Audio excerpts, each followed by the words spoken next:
Je m'intéresse particulièrement à une espèce de mouette qu'on trouve seulement sur la côte méditerranéenne française. C'est une espèce qui occupe des milieux relativement instables comme ici. Le comportement de ces animaux, comment est-ce que ces goélands railleurs, mon espèce d'étude, sélectionnent leur site au moment de leur reproduction, qui se passe ici sur des îlots, et comment ça peut avoir des répercussions sur la répartition des animaux dans l'espace et éventuellement les variations en effectifs d'une année sur l'autre. Il y a un travail qui a été fait en amont depuis plusieurs années par la municipalité, en association avec l'association Ève, en association avec les Amis des Marais du Viguera.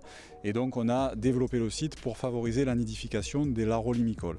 Et on a donc une gestion hydraulique qui est menée au cordeau. On s'appuie donc sur des ouvrages qui sont entretenus très régulièrement et qui nous permettent donc de gérer l'eau correctement pour accueillir ces oiseaux. Oui.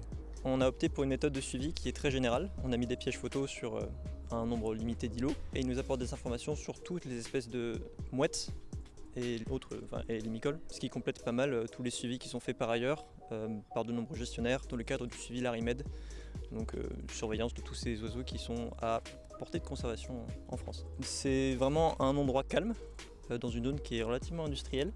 Donc c'est un site qui est très prisé par les oiseaux. Et on crée les conditions de la nidification donc en disposant des niveaux d'eau selon les mois et selon même les semaines qui correspondent donc à la nidification et puis ensuite l'élevage des poussins et également en amont de tout ça la préparation des îlots par des herbages et autres. C'est moi qui mets l'eau et qui l'enlève entre guillemets dans les salins tout au long de l'année et qui vais également surveiller donc l'érosion des ouvrages. Il y a une grande diversité d'espèces qui reviennent régulièrement sur les sites, donc c'est vraiment un site très important et très chouette à suivre justement parce qu'il a un haut potentiel dans cette zone particulière. Il y a une portée à la fois fondamentale pour mieux comprendre, pas seulement au niveau de l'espèce, mais on peut peut-être essayer de pousser les conclusions un peu plus larges sur comment les oiseaux qui se reproduisent en groupe comme ça, comment est-ce que leur dynamique est dictée par la prise de décision.